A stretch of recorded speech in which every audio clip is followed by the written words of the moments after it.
वैसे जरूरी नहीं है, लेकिन वीडियो को लाइक या फिर डिसलाइक कर दिया करें। इस मूवी के स्टार्ट में हम एक लाइटनिंग ऑब्जेक्ट को आसमान से जमीन की तरफ आते हुए देखते हैं, जिसे न्यूयॉर्क का एक छोटा लड़का जोश भी अपने टेलीस्कोप से देख रहा था। और वो बॉल तेजी से उस लड़के के घर में एक फिश बाउल में आकर गिरती है और तेजी से उस सारे पानी को एब्सॉर्ब कर लेती है, जिसे जोश हैरानी से देख रहा था। फिर नेक्स्ट सीन में मूवी में 3 महीने गुजर जाते हैं और हम दोबारा से एक बॉल को तेजी से जमीन की तरफ आते हुए देखते हैं। और ये बॉल पहले वाली बॉल से काफी बड़ी एक फायर बॉल थी, जो लिबर्टी आइलैंड के करीब पानी में क्रैश होती है। और जैसे उसकी आग बुझती है, वो बॉल एक सफेद सूट पहने आदमी के तौर पर नजर आती है। वो आदमी बहुत अजीब तरह से चलते हुए सिटी के अंदर से गुजरता है। सब लोग उसे काफी अजीब नजरों से देख रहे होते हैं। और यही रोड क्रॉस करते हुए वो एक कार से टकरा जाता है, लेकिन उसे कुछ भी नहीं होता, बस वो अपने पाँव अजीब तरह से मोड़ लेता है। और जैसे कार ड्राइवर उसे रेस्क्यू करने के लिए बाहर आती है, तो इतने में वो आदमी गायब हो जाता है। इसके बाद वो एक वीरान जगह पर जाकर खड़ा हो जाता है और उसका कान एक गेट की तरह ओपन होता है, जिसमें से एक टाइनी मैन बाहर आता है। वो टाइनी मैन एक रोप की हेल्प से उस आदमी की लेग्स पर आता है और वहाँ पर भी एक छोटा सा गेट होता है, जो वो आदमी वहीं करीब लगे बटन से खोलता है, जहाँ उसे बहुत सी वायर्स डिफेक्टेड मिलती हैं। और वो टाइनी मैन उस लेग की वायर को रिपेयर करना शुरू करता है। और यहाँ लेग को कंट्रोल करने वाला आदमी ब्रेन के पास जाता है। और ये सब कुछ देखकर हमें पता चलता है कि ये कोई आदमी या फिर एलियन नहीं है, बल्कि ये एक पूरी स्पेसशिप है, जिसको 100 टाइनी मैन्स और एलियंस कंट्रोल कर रहे हैं। इस शिप के सारे क्रू मेंबर्स को मूवी में नंबर से इंट्रोड्यूस करवाया गया है, जिसमें क्रू मेंबर नंबर 1 इस शिप का कैप्टन है और क्रू मेंबर नंबर 2 उस कैप्टन का असिस्टेंट है, पर आने वाले टाइम में वो एज कैप्टन ही नजर आएगा। और क्रू मेंबर नंबर 3 यहाँ सिस्टम इंचार्ज है। शिप का कैप्टन इस शिप को कमांड डेक से कंट्रोल करता है, जहाँ पर हर बॉडी पार्ट्स को कंट्रोल करने के लिए वहाँ पर टाइनी एलियंस थे, जो हर चीज हर काम की रिपोर्ट कैप्टन को करते थे। यहाँ रिपोर्ट में कैप्टन को सिस्टम इंजीनियर की तरफ से बताया जा रहा था कि एक्सीडेंट की वजह से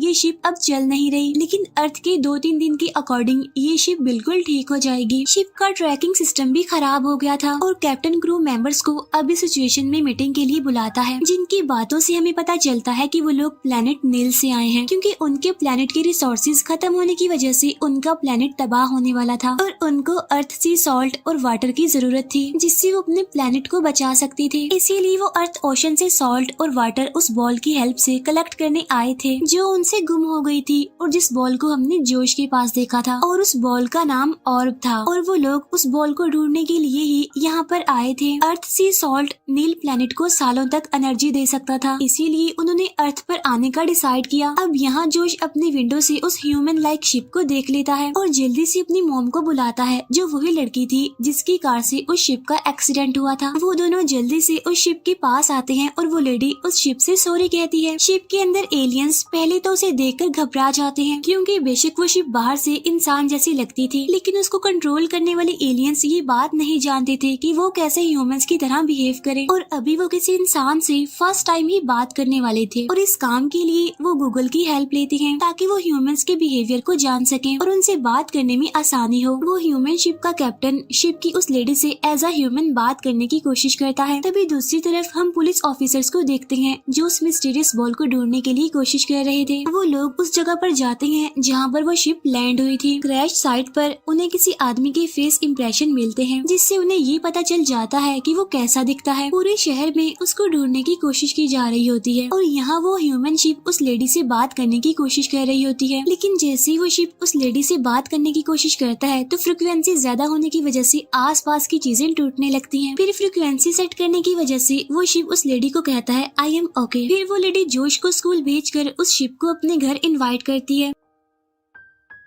शिप का कैप्टन उस लेडी से बात करते हुए खुद को डेव नाम से इंट्रोड्यूस करवाता है और ये नाम उन्होंने अभी गूगल से ही सर्च किया था और अब से हम भी शिप को मूवी में डेव कहकर ही बुलाएंगे। डेव की आईज से शिप के क्रू मेंबर्स जोश की एक पिक्चर देखते हैं, जिसमें उन्हें उनकी गुमी हुई बॉल ऑर्ब नजर आती है। यहाँ जोश की मॉम डेव को बताती है कि ये बॉल जोश ने अपने साइंस एग्जीबिशन में दिखाई थी और अब शिप के डेव के अंदर के लोग जोश की लोकेशन को ट्रेस करते हैं और डेव लेडी को एक्सक्यूज करते हुए वहाँ से चला जाता है। डेव की मूवमेंट को यहाँ पर क्रू नंबर 2 कंट्रोल कर रहा था, जिसको इंसानों पर बहुत गुस्सा आता था क्योंकि कोई भी यहाँ पर रूल्स एंड रेगुलेशंस को फॉलो नहीं करता था, क्योंकि यहाँ पर हर कोई रूल्स एंड रेगुलेशंस के खिलाफ ही चल रहा था। और अब उनका चीफ नंबर 2 के गुस्से को देखते हुए क्रू के डॉक्टर को उस पर नजर रखने के लिए कहता है। और जब डेव एक पार्क के सामने से गुजर रहा होता है तो सारे बच्चे उसकी ड्रेसिंग को देखकर उसे आइसक्रीम मैन समझते हैं, इसीलिए डेव अपने कपड़े चेंज करने के लिए एक मॉल में जाता है। और अब ऑब्वियसली उसे कपड़े खरीदने के लिए भी पैसे चाहिए थे, इसीलिए वो अपने हाथ पर लगे स्कैनर की मदद से पैसों को स्कैन करता है और ड्रेसिंग रूम में जाकर अपनी बॉडी से उन पैसों के सेम प्रिंट निकालता है। डेव अब जोश के स्कूल जाता है, जहाँ प्रिंसिपल उसे टीचर समझकर क्लास में भेज देते हैं। डेव जोश को क्लास से बाहर लाकर पूछता है कि उसकी वो बॉल और कहाँ है, तब वो बताता है कि उसकी क्लास के कुछ बुरे लड़कों ने उससे वो बॉल ले ली थी। फिर जोश डेव को उस लड़के के घर ले जाता है, जहाँ उन्हें वो लड़का नहीं मिलता। फिर वो जोश के घर ही वापिस आते हैं। जोश को डेव के साथ टाइम स्पेंड करके काफी अच्छा लगता है और तभी वहाँ जोश की मॉम आकर डेव को अपने घर डिनर के लिए रोक लेती है। तब डेव का कैप्टन ये बात मान लेता है क्योंकि उसे बाहर अभी खतरा था। यहाँ क्रू मेंबर 4 कैप्टन को बताता है कि जितना ज्यादा टाइम वो इस घर में रुकेगा उतना ही शिप यानी डेव के एक्सपोजर का ज्यादा खतरा है, लेकिन कैप्टन ये बात इग्नोर कर देता है। और अब खाना खाने के बाद वो लोग डेव को अपना घर दिखा रहे होते हैं। डेव को वहाँ पर एक पेंटिंग नजर आती है जिसकी डेव तारीफ करता है। तो वो लेडी बताती है कि ये पेंटिंग इमोशंस और लव को शो करती है। डेव उससे क्वेश्चन करता है कि हमें लव के बारे में कैसे पता चलता है, जिस पर वो कहती है कि जब ऐसा होता है तो हमें खुद ही पता चल जाता है। ये सुनकर डेव पहले तो शॉक होता है और फिर वहाँ से चला जाता है। डेव रात एक रोड पर गुजारने का डिसाइड करता है, जहाँ एक आदमी उसे सर्दी से बचने के लिए शॉल देता है। और डेव का कैप्टन इस बात से काफी इम्प्रेस होता है कि इंसान कितने रहम दिल होते हैं। और यहाँ सब एलियंस को रियलाइज होता है कि ह्यूमंस एलियन से ज्यादा एडवांस्ड है। शिप यहाँ एक रात के लिए रिटायर हो जाती है, यानी डेव सो जाता है। यहाँ शिप में यानी डेव के अंदर डॉक्टर कैप्टन को बताता है कि शिप के अंदर कुछ अबनॉर्मल बिहेवियर सामने आ रहे हैं, जिसके बाद कैप्टन कंट्रोल रूम में जाकर देखते हैं कि क्रू मेंबर नंबर 3 अभी तक काम कर रही है। और वो कैप्टन को बताती है कि उसने एक ऐसी फाइल ढूंढी है जो ह्यूमंस अपनी लाइफ में एक बार जरूर देखते हैं, और ये एक अमेरिकन इमोशनल मूवी थी। कैप्टन और नंबर 3 वो मूवी देखते हैं जिसके एंड पर वो दोनों रो रहे थे। इसके बाद कैप्टन और नंबर 3 सोने के लिए चले जाते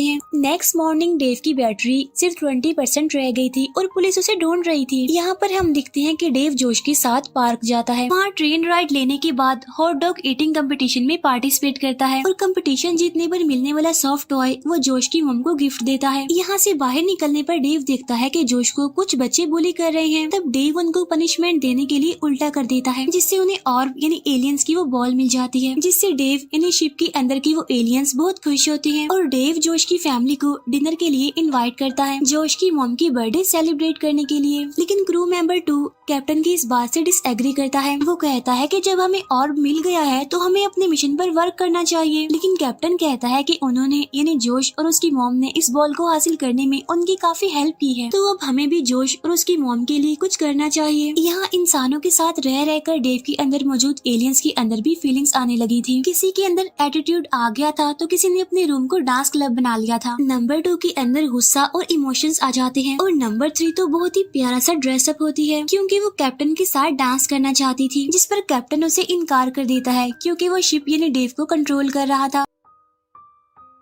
और डेव भी पार्टी में उस लेडी के साथ डांस कर रहा था। और नंबर 3 यहाँ पर हर्ट होकर वहाँ से चली जाती है। यहाँ होटल से डेव को पुलिस अरेस्ट कर लेती है और शिप के अंदर सबकी बदले हुए बिहेवियर से नंबर 2 को बहुत गुस्सा आता है और वो शिप आर्मी को अपने साथ मिलाकर अब अपने मिशन पर काम करने के लिए सबको कहता है। और सारी क्रू यहाँ तक कि नंबर 3 भी नंबर 2 के साथ मिल जाती है। इन्वेस्टिगेशन रूम में डेव की ओपन स्पीकर की वजह से ऑफिसर एलियंस की सारी बातें सुन रहे होते हैं। तब उनकी बातों से पुलिस को लगता है कि ये एक एलियन सोल्जर है। फिर वो दोनों पुलिस ऑफिसर्स इन्वेस्टिगेशन रूम से चले जाते हैं। शिप के अंदर अब न्यू लीडर सबको वार्न करता है कि अब यहाँ पर कोई भी अन एलियन बिहेवियर शो नहीं करेगा। और यहीं पर डेव यानी वो शिप अपने हैंड पिस्टल को यूज करते हुए पुलिस स्टेशन की वॉल को तोड़ देता है और यहाँ से बाहर जाने लगता है। पुलिस उसे रोकने के लिए उसे शूट करती है पर कोई भी बुलेट उस पर कोई असर नहीं करती। डेव यानी उस शिप के अंदर एक एलियन अपने न्यू लीडर के गुस्से से बचने के लिए शिप से बाहर जंप कर देता है। डेव की आई से नंबर 2 यानी न्यू लीडर पुलिस स्टेशन में जोश और उसकी मदर को देखता है, पर अपने न्यू लीडर के अकॉर्डिंग डेव अपने मिशन को पूरा करने के लिए आगे बढ़ जाता है। नंबर 2 जोश से अब बहुत ज्यादा काम ले रहा था, जिसकी वजह से नंबर 3 को मिशन खराब होने की टेंशन हो जाती है, इसीलिए वो जल्दी से अपने असल कैप्टन को छुड़वा लेती है। लेकिन वो दोनों पकड़े जाते हैं और उनको डेव की नोज के जरिए बाहर निकाल दिया जाता है और अब वो टाइनी एलियंस, ह्यूमन और डॉग से बचने की कोशिश कर रहे होते हैं। अब वो दोनों लड़ते हुए एक प्लास्टिक बैग देखते हैं और वो उसे as a hot air balloon use करके शिप तक पहुंचने की कोशिश कर रहे होते हैं, लेकिन वो बैग बस के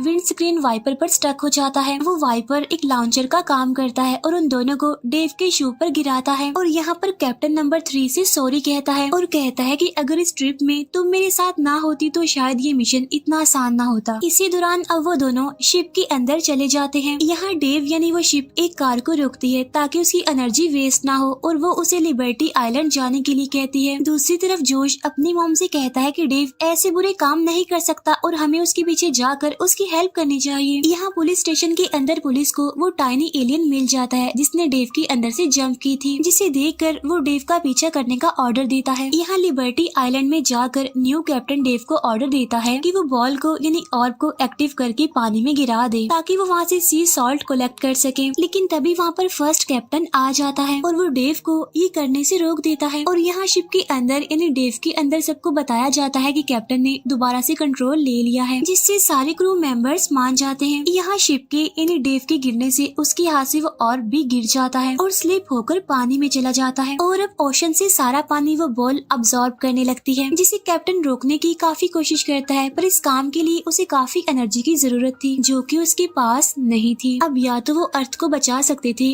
या अपने प्लेनेट पर वापस जा सकते थे। तब कैप्टन अपने क्रू से अर्थ को बचाने के लिए परमिशन लेता है, जिस पर सारे एग्री हो जाते हैं क्योंकि उन्होंने अर्थ से कुछ सीखा था, दूसरों को प्यार करना और उनकी हेल्प करना। और अब डेव अपनी सारी एनर्जी यूज करते हुए अर्थ को बचा लेता है, लेकिन यहाँ पर डेव की पावर्स खत्म हो जाती हैं और इतनी ही देर में वहाँ पर पुलिस भी आ जाती है। यहाँ पर जोश भी पुलिस के साथ ही था और वो जल्दी से पुलिस ऑफिसर का टेजर यूज करते हुए डेव को चार्ज कर देता है और जैसे ही डेव चार्ज होता है तो उसका माउथ किसी गेट की तरह ओपन होता है, जिसमें से कैप्टन और नंबर 3 निकलते हैं और वो पुलिस को अपने बारे में सब कुछ बता देते हैं और वो जोश की फैमिली को बाय कहते हुए ये कहते हैं कि हम किसी और प्लेनेट से एनर्जी रिसोर्सेज ले लेंगे लेकिन अर्थ को नुकसान नहीं पहुंचाएंगे। तब ये बात सुनकर पुलिस उनके दूसरे एलियन को भी शिप में रख देती है, यानी जिसने शिप से जंप लगाई थी। इसके बाद डेव अपने प्लेनेट पर जाने की तैयारी करता है और उसकी पूरी बॉडी से करंट फ्लो होता है और जैसे ही वो ऊपर की तरफ मूव करता है तो यहाँ FBI की एंट्री होती है जो हेलीकॉप्टर से डेव पर ट्रैप डाल देते हैं। और अब जैसे ऑफिसर्स उनके पास आने वाले थे,